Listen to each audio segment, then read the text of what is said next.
Today we have with us Brother John W. Carroll. I reside in Annapolis currently, in Eastport. It's 518 6th Street. It's zip code 21403. And what year were you born, Brother Carroll? I was born June 8, 1926, which translates to 89. I recently celebrated my birthday. So how long have you been a member of Asbury? I joined Asbury Church during the pastorage of Reverend Isaac R. Berry. And I think Reverend Berry was here 1942 through 1966. And I joined, I think it was shortly after, I think I was in the elementary school at that level, the point, because my mother made me, I had to get out of that bed in the morning time, go to Sunday school, and then come back in the afternoon to Upper League. And So is it safe to say this was your family church? oh yes, This definitely. was your family church. Oh yes. My grandmother, we started, that's how the family, my grandmother was Martha Johnson, and of course her husband was Aaron Johnson, and the whole family, basically, the Johnson, if you would do some research here, you'll find out, I think, that most of Asbury's congregation, about 60% is Johnsons, Turners, Booths, in some cases. Yes, I'm going to say it, I'm going to stop there. Now, the other thing was, as I said, during that time, the only thing we had going, we weren't privileged to have all of the technology that's existing and going on today. We came here, Sunday school in the morning, 9:30. In some cases, it changed over to 1:30. Then we came back here to Upper League at 6:30. So if you had to single out one or two members in this congregation at that time who have helped to shape your spiritual growth, who would they be and why? I'm gonna, I don't particularly like singling out individuals because somewhere along the line, you're gonna forget somebody or you're gonna leave someone out. Particularly in my case, there were so many individuals who had a role in my development here in Asbury, as well as in life. And I'm gonna just name a few, and those of you that I may have forgotten or skipped, it's not intentionally. I'm gonna start with number one, let's say Reverend Berry, as I said, let's start there. Well, first of all, when I joined Asbury Church, I joined Asbury Church on a Women's Day. And we had, the guest minister was Reverend Irene Chase Dutton from Philadelphia. I'll never forget it. And I think that same day, Brother Harvey Ennis and I think Sister Beverly Taylor joined that same day, as I can recall. Wow. I may be a little off there, but I think I'm on the right track. Now, let's go on to the question that you asked. Persons who have played a role, as from my point of view, in my development here, the late Brother Edward Benjamin Notice, the late Reverend Floyd Snowden, the late Sister Rachel Carter Smith,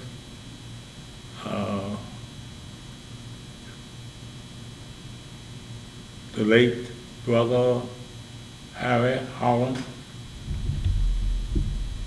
the late Sister Rosa Tyler.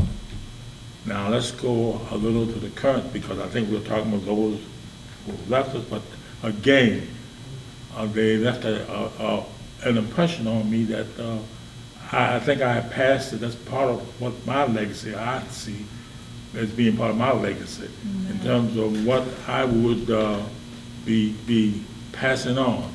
Now, Sister Padilla Green, Brother Donald Chu, Brother Ronald Waters, these individuals have played an important part into my development as far as Asbury and its ministries are concerned. Now, that leads to another question. Over the years, I know you've probably participated in a lot of ministries here at Asbury. Tell me a little bit about some of the ministries that you were a part of. So did most members during that time live in the community? Most of the members who belong to the black churches resided in what was then known as the Fourth Ward. And the Fourth Ward was from where the current post office is. That's Northwest Street, coming on down Northwest Street, going straight down to the cemetery, down to the what we used to call the shore. And then it would come over as far as West Washington, Clay Street. It encompassed that particular area. Now that's where most of the congregants at Asbury and Mount Moriah, AME, which was on Cathedral Street at that time. And we had right over the next street adjacent was South Street. Of course, those who reside on South Street, well, they were looked upon as, well, again, you know how we do. They were looked upon as those who were blessed with a little more than some others. Now, urban renewal came through, and at that time, one of our brothers, C. Norwood Brown, who was the alderman for what was known as the 7th Ward, I think at that time, he was made the coordinator for the urban renewal program. Now, most people misinterpreted what that meant. You know, urban renewal means, most people had the impression that it was to tear down, to tear down. But as it indicates, renewal, that means to restore. And of course, you know, what happened, most of the blacks moved from what then was the Fourth Ward and moved out in the outer parts of Parole and some in the other parts of the county. And that was going to be one of my questions is when did you see that begin to change? When the community, the folks who were the congregants then no longer lived in the actual community. So that was something that... yes, and as I said, that was around, it had to be, let's see, 19...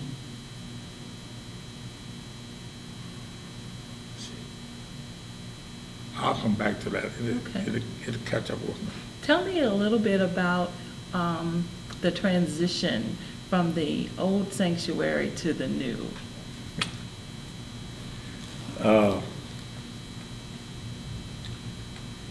during the times here, right here in this room here, the Joshua Hutchins, what is now the Joshua Hutchins Hall.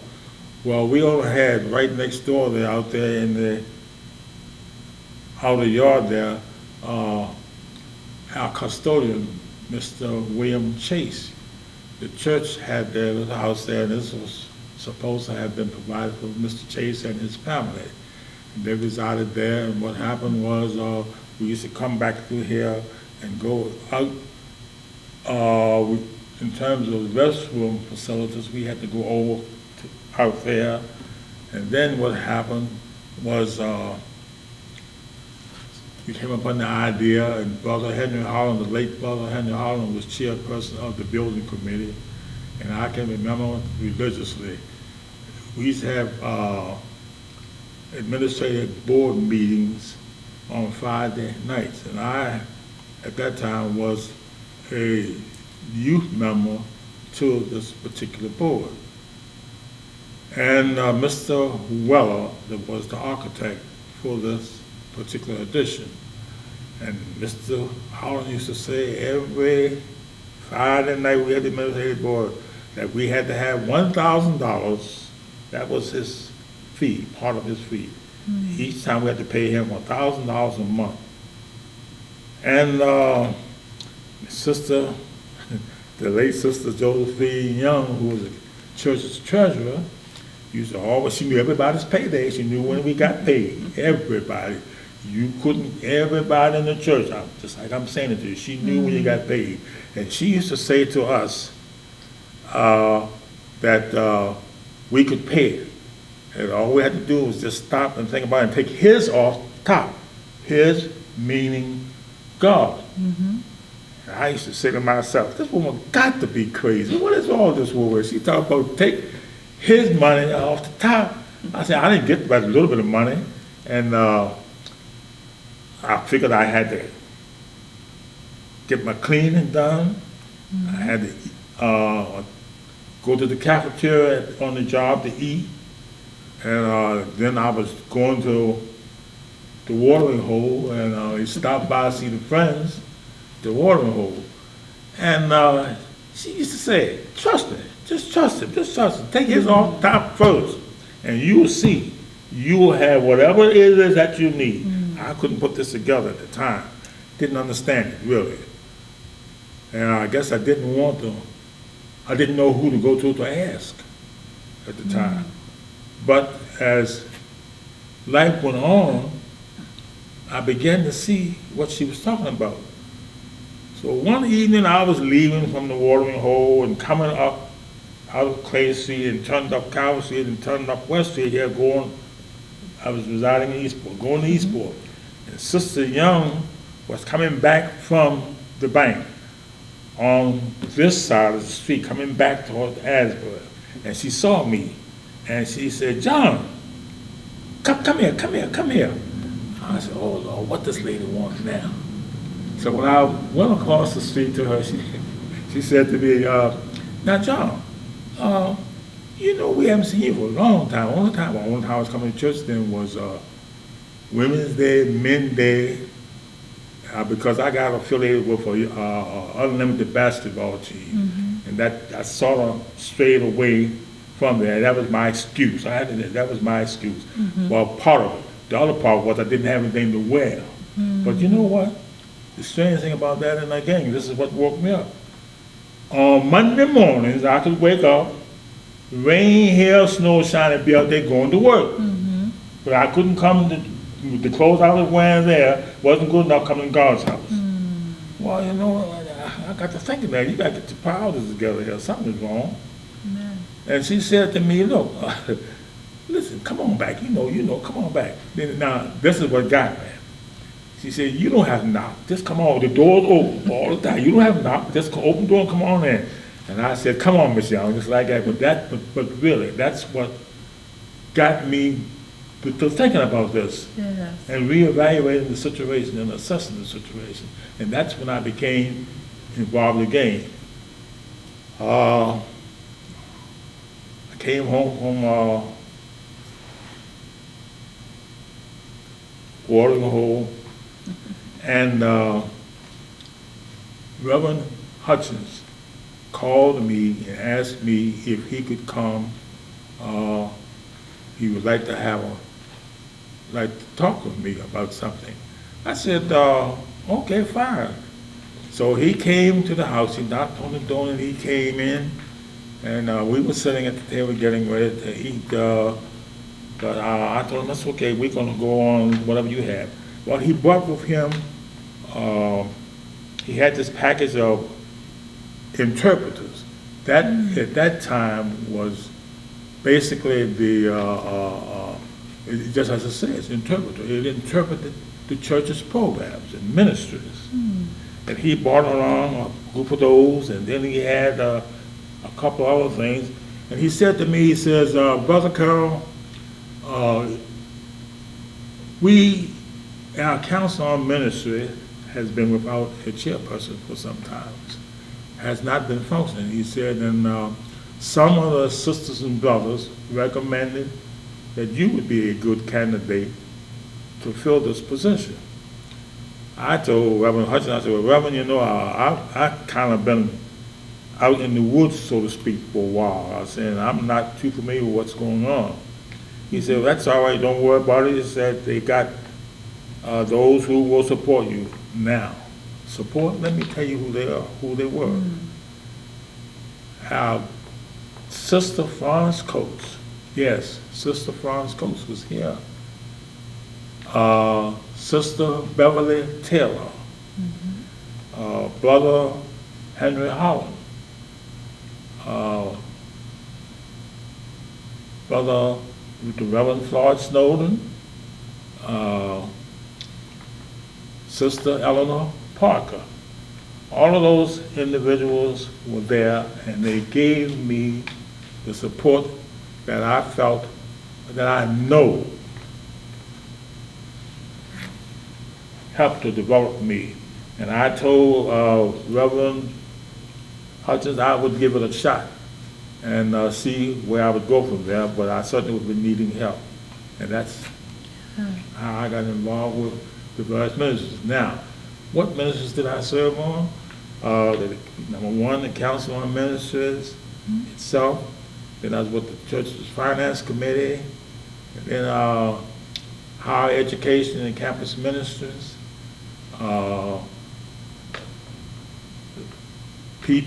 then it was known PPR Committee, Pastor Parish Relations Committee, and the men's men, Methodist men.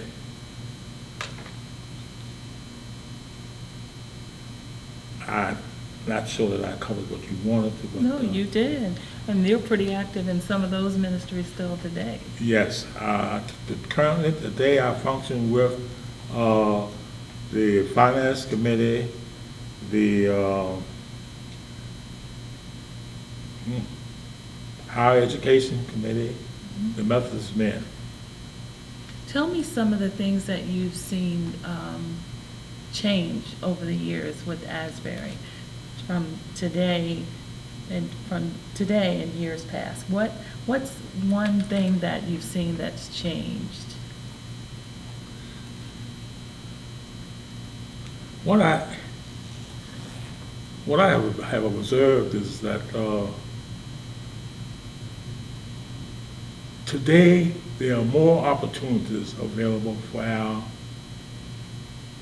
congregants, individuals. Specifically, I'm speaking of the youth. Pastor usually, and most of her messages have been directed toward males, black males, particularly young black males. And if anything, that's one thing that has really hit home with me on that, because today, you know, there are so many different opportunities available. You can't use that excuse.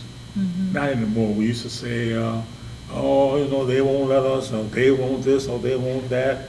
But today, there are people who are almost begging, looking for black youths who are interested in furthering their opportunities and furthering their education. And, you know, they're almost willing to pay. They pay their whole way. They 4-year scholarships. Yeah. So there's no excuse. And as I said, when I came along, those opportunities weren't available. I can recall, I think I showed, back in the finance room, I showed them a copy of the commencement program when I finished Bates High School in 1943. And now listen to this. On there, they had quote unquote scholarship to Cortez Peters. And they call it scholarship. And guess what the amount was? $25. Can you imagine that? $25. And you couldn't even, that wouldn't buy a sandwich today. And as I said, today, the opportunities out there. Yeah. They are out there. And as I say, I support fully the fact that we need to push our young blacks, males and females. Because they are the future. Yes, they are. They are the future. And if you tell me, as some of them attempt to do, I can't do this, you can do whatever you want to do. God made sure of that. He gave us the talent. He charted our course.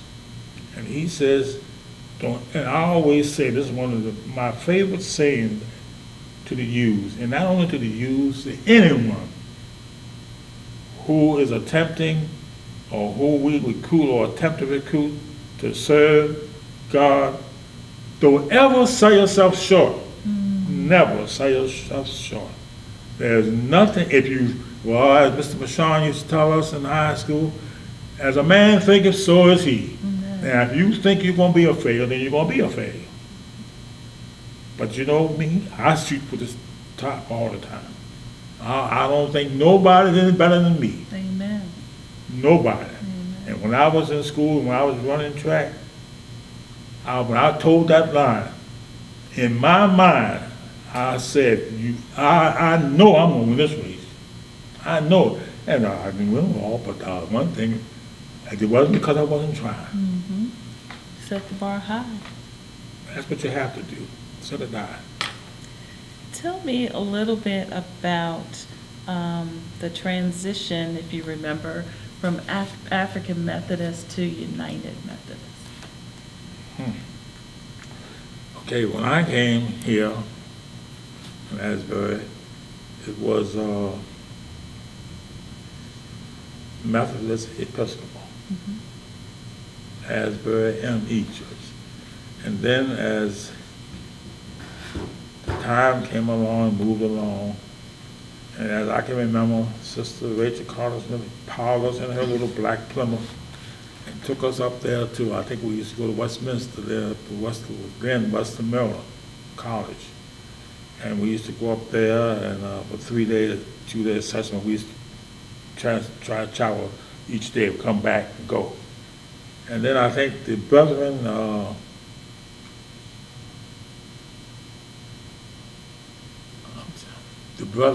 B-R-E-T-H-R-E, and I'm trying to think what that was. But anyhow, I think that's when the connection, when it changed over. Now, the African Methodist Episcopal, I understand now from what I've heard, from some of those congregants who made that transfer or change, going from here, Asbury, to Mount Moriah, which was located on the Cathedral Street, they were dissatisfied, discontent with regards to the practice. So they went on and moved into the African Methodist Episcopal. Now, I may be a little off there, but that's how I can recall, or at least that's what I recall. And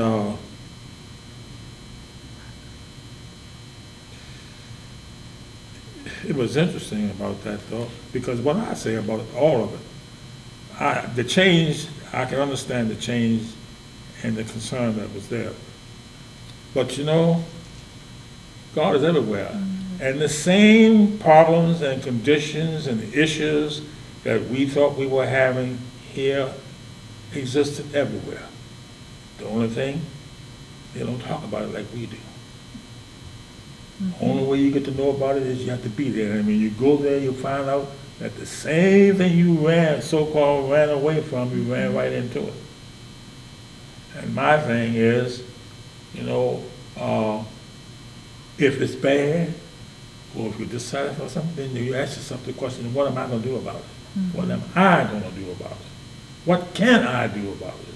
What will I do about it? Tell me, say we are 100 years down the road, what would you want folks to know about Asbury?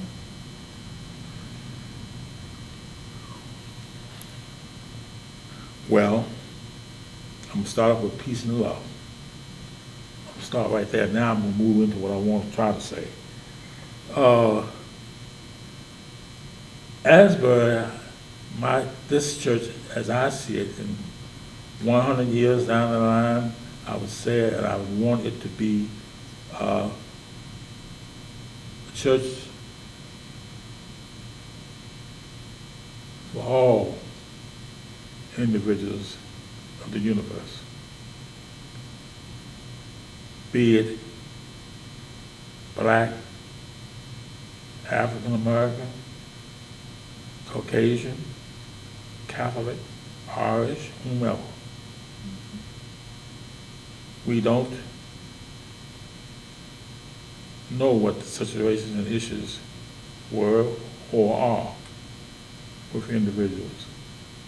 So I feel that we extend our arms and we attempt to move into the community because that's where we are needed, as well as in here. Because I always say there are two sides to the coin. And the flip side is, we're talking about moving out there, but maybe we have to get ourselves straight in here. We don't need to be asking anybody to do anything that we ourselves wouldn't do or would not want to do. I don't know whether I answered your question. You did, sir. I have one last question for you. Can you complete this sentence for me? One thing I know for sure. God won't desert us. He'll see us through the storm. However the storm may be, he will be there. He told us. He made it very clear to us that he will not desert us. And trust in the word.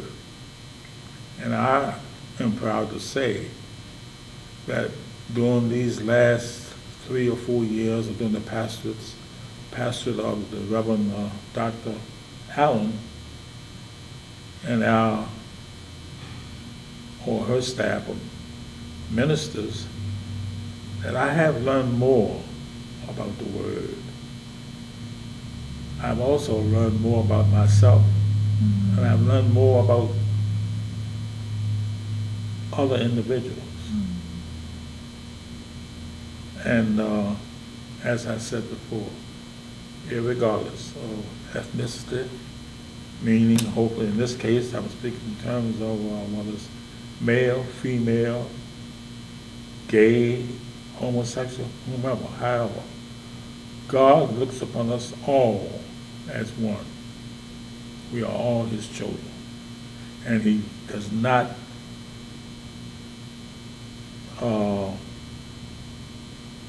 do more for one than the other. He does and treat us all as same.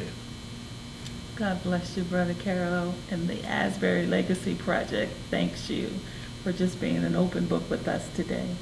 And I would like at this time to thank you and that committee